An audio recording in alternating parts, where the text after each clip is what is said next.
Welcome to What's Up in Jeju, where I visit places around the island and talk about what's happening with hashtag Daily K's host, Peter Bint. You ready for this, Mark? Let's do it, man. What's happening? Introduce us, dude. What's going on? For today, we are going to head to Jeju City to talk about an amazing event that started this past Saturday, and it's going to run until next Saturday, the 23rd, the Jeju Youth Week. So there was a particular law enacted in 2020, and the third Saturday of September is officially designated as Youth Day. And the week starting from that Saturday, this year was the 16th, so this past Saturday, is filled with these government-supported activities, forums, performances, you name it, and they're all targeted towards youth. Oh, okay. That's not bad. So you are going to also share with us in a second this, you got like a sit-down interview or something that came out of this? Yeah, let's take a look. 제주도청 청년활동지원팀장 강보배라고 하고요. 이번 청년의 날 청년 주간 행사를 담당하고 있는 총괄하고 있는 팀장입니다. All right. I know that you right now you're just making sure you're just putting out fires, right? You're just making sure that everything runs smoothly. I guess my question for you is, what does this event mean to you personally? 청년의 날은 이게 어떻게 보면 청년들이 스스로 청년 정책이란 걸 만들고 청년 기본법이라고 하는 법을 This really is for and by 만드는데 the 함께해서 youth, isn't it? 제정됐고 the youth 그로 are, 인해서 청년의 날이 만들어진 with a lack 거거든요. of better words, 그리고 그것을 really heavily 만드는 involved. 운동을 같이 하다가 행정에 들어와서 처음으로 제가 주도하에 청년의 날을 한번 진행하고 있는 거여가지고 정말 이번에는 청년들이 정말 많이 참여할 수 있게끔 어떻게 해야 될까 고민을 많이 해서 Youth 장을 participation is a really 만들고 important part of this. 또 원래 Yeah. 짧게 이루어졌던 청년의 날뿐만 아니라 주간을 더 넓혀서 청년들이 바쁘잖아요. 그 바쁜 청년들이 Young people are busy. 조금이나마 하나라도 관심이 있다면 참여할 수 있는 다양한 프로그램들을 열어놨습니다. 또 제주도에 되게 다양한 기관들이 협업해서 그러니까 청년의 날이어서 청년 정책 관련된 조직이거나 청년 센터로 되는 청년 업무하는 조직이 아니더라도 예를 들면 도시재생센터, 창조경제혁신센터 같은 다른 조직들도 이 청년의 날을 같이 기뻐하고 함께 프로그램을 운영할 수 있게끔 협력들을 많이 하고 있어서 다 같이 청년의 날을 즐겨주시면 좋을 것 같습니다. Okay, so this was interesting because normally the heads of these events are, for lack of a better word, older Korean people, but he looks very young, actually. He does seem like, it's actually run by the youth. Yeah, so we'll talk about it later, but I actually went to the central hub where he works, where he's stationed at. And all the folks working there, I would say, are younger than me. I mean, that's saying a lot. I'm an old guy, but I would say in their probably 30s, maybe some of them in their 20s. Mr. Gang, he really has his ear to the ground when it comes to what the youth want, what they're looking for. And he, even though it was his first time, he really took that into consideration. We're youth, aren't we? We're youth, Mark. What are we looking for? What are the events that we're going to be looking for? Shut your mouth. We are youth. What are the events we're talking about? So there's so many, so I'm just going to list a few here. But throughout the week, there's going to be yoga and meditation. There's even group running. When it comes to arts and crafts, there's jewelry making, pottery. There's even Adobe workshop crafts, which is awesome, like Adobe Illustrator and Photoshop. Then there's an entrepreneurship forum and a sit-down with Jeju-born actor Kang Ki-dung, who was recently in JTBC's K-drama Reborn Rich. 제발 집 막내 아들. And there's also the Jeju Samchun mentorship program, where about 10 young people who move to Jeju will be paired with one of Jeju natives, Samchun. Now, Samchun should not be confused with Samchun. If you're in Seoul, Samchun means uncle, like a term of endearment, right? And you would say emo for a term of endearment for like an auntie or an older gal. But here, Samchun counts for both. So if you're at a restaurant, here's a little tip for you in Jeju. If you're at a restaurant and there's the owner or even the server, don't say emo name, say Samchun, and they'll respond to that a lot more warmly, I would say. you participated in a part of it already. What is this? Was there an opening ceremony? That's absolutely right. It was at the Hala Gymnasium within Jeju Sports Complex, located in Jeju City. Now, it was originally set to be outside, but hey, if you are familiar with Jeju, you cannot even hope to predict what the weather is going to do. And the weather was pretty nasty that day, so it was indoors. So what happened indoors? So when you go indoors into this sports complex, I think it showed a little bit on the first video there. There were booths lined up selling locally made crafts and goods. And from what I could observe, by youth. So jewelry, crafts, and art pieces. There was even a girl, I would say in her 20s. She was doing tarot card reading. So that was pretty awesome. And even an open mic as well. All right, so you have a video in front of me right now. Can you quickly introduce it? Sure. So it's just an interview with somebody who is running one of the stalls. And let's take a look. Okay, we are at the Jeju Youth World Festival, and I'm here with a really cool guy. Can you please introduce yourself? Hi, my name is Chio Kim from the Seogwipo City. I'm running the bar and cafe in Jeju, in there. Yeah. Yeah, so you actually have a booth. Can you tell us about your setup in there? So we are actually selling the non-alcohol cocktail to like make people more fun. What is the overall vibe of today's experience with you? Overall vibe that I felt today is very cheerful. So people trying to gather together and just like share what we got in our hearts. And I quite liked it. And how about what does this Jeju Youth World Festival mean to you? I think this is just a moment that shared that we are here together.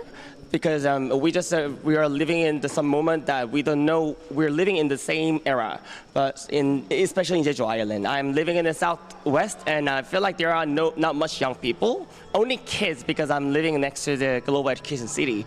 But except that, there are a lot of 20s and 30s that actually we are living in the same era, as I mentioned. So I could have felt the vibe that I couldn't feel in my town. Our viewers, they are also youth as well, from all over the world. Do you have any message to them as this is, 2023 Jeju Youth World Festival? Do you have any message for our listeners who are also in their youth? Just let's live today and live for tomorrow and live it out. Then we will make it something happen soon as our ancestors, as our parent generation did. Sounds great. All right, thanks very much, sir. Thank you. Oh man, that the vibes they're all there, man. I love it. What about the performances? I saw your Instagram. I saw what you posted, but can you tell us maybe one of the headliners who was there? Right. So the big headliner was Bio, spelled B-E''O. And if you aren't familiar, he was on the rap competition show Show Me the Money 10. So, and he's so hot right now. He's got hits on the radio all over. Big hits include Counting Stars, Breathe, and Limousine. So it was a big deal that he showed up.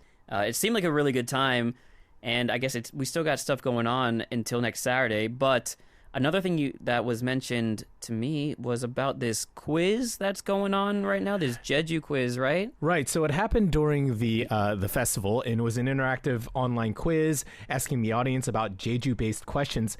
So I'd like to ask you some questions, and also maybe our chat as well. Maybe, and it's real simple. It's true or false, T or F. So you can put T or F in the chat, and we might have to be careful with the delay. But are you ready? You ready to hear some questions?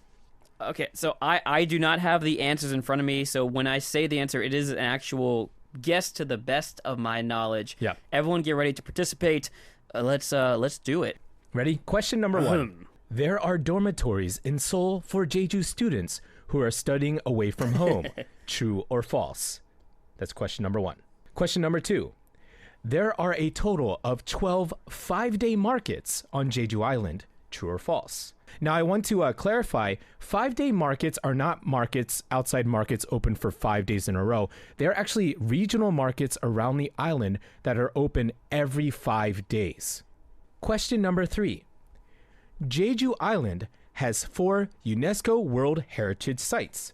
True or false? So that was question number 3. Okay, 3 questions. I'm right, we're getting super T's and F's. confident about Okay. 2 of them. Okay. Well, hopefully that's all we're getting. Not M's for maybes. All right, you ready? Let's go through the answers. So question number 1, there are dormitories in Seoul for Jeju students who are studying away from home. True or false? What did you say, Alex? My thought is Jeju is sometimes treated as a part of Korea, but also distinct. I think I'm going to say yes. They take care of their kids, maybe. No, wait. True. That's my answer. All right, the answer is ding dong dang. It is true. The Jeju provincial government operates affordable housing for native Jeju students studying in Gangso District, Seoul. So that's really awesome. Okay, question number 2. Okay, so number 2. Yeah, here we go. There are a total of 12 5-day markets in Jeju Island. True or false? The answer is, what did you say, Alex? Dude, this is my guess, because what if there's 12? What if there's 3? I'm guessing true, because 12 seems like a high number.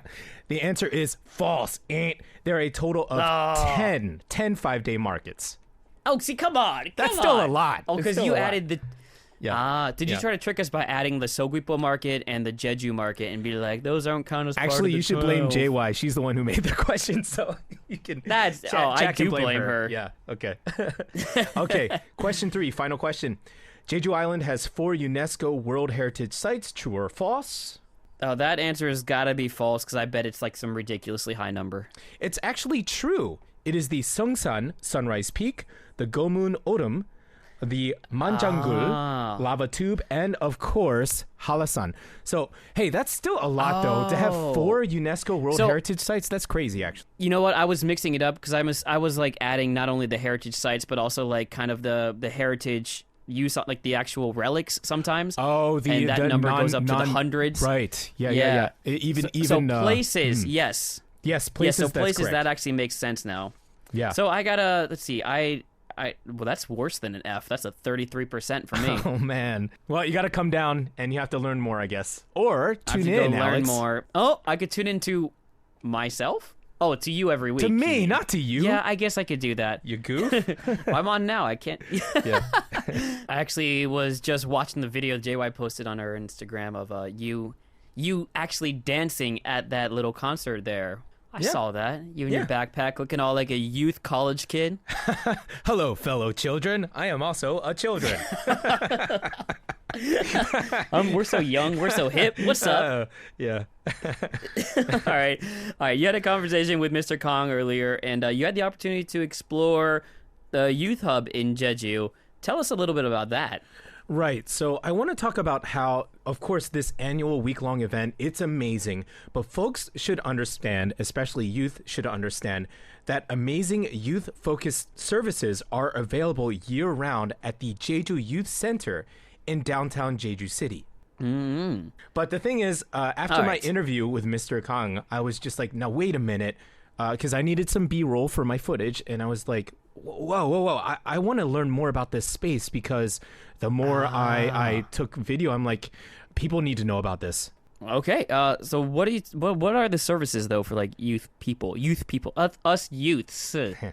So first thing that caught my eye was a fully decked photo studio that youth can use to take professional level photos.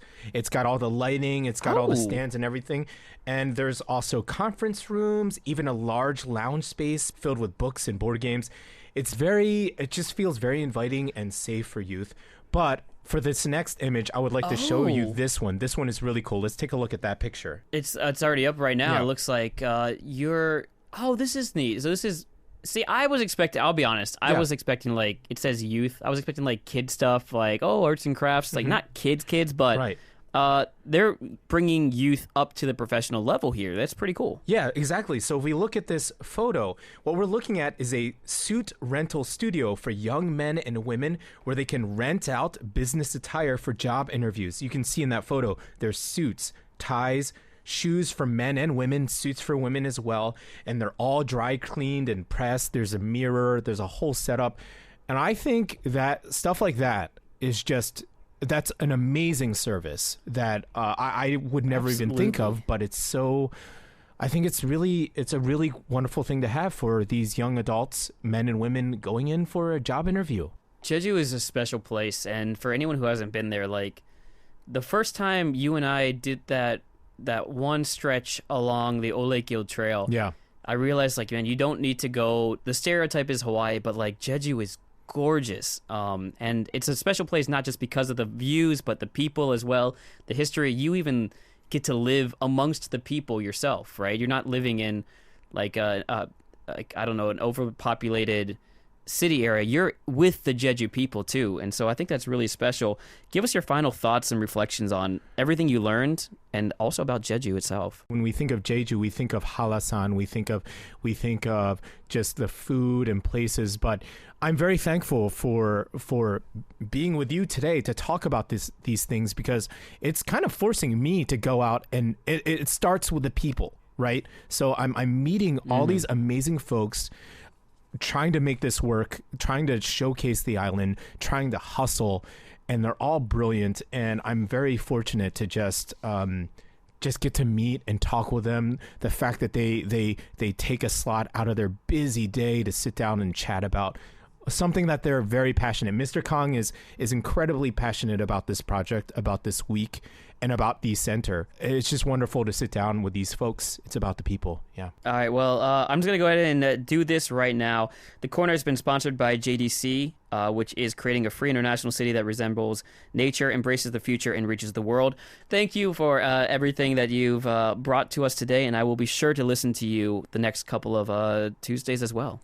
My pleasure, Alex. I can't wait to have you down on the island, and I'd also like to say goodbye to our listeners in our chat as well. They're awesome. They really are. What's Up in Jeju is supported by the JDC, which is creating a free international city that resembles nature, embraces the future, and reaches the world. I'm Mark Wilson Che, with writer Che Jung-yun. This is Arirang Radio.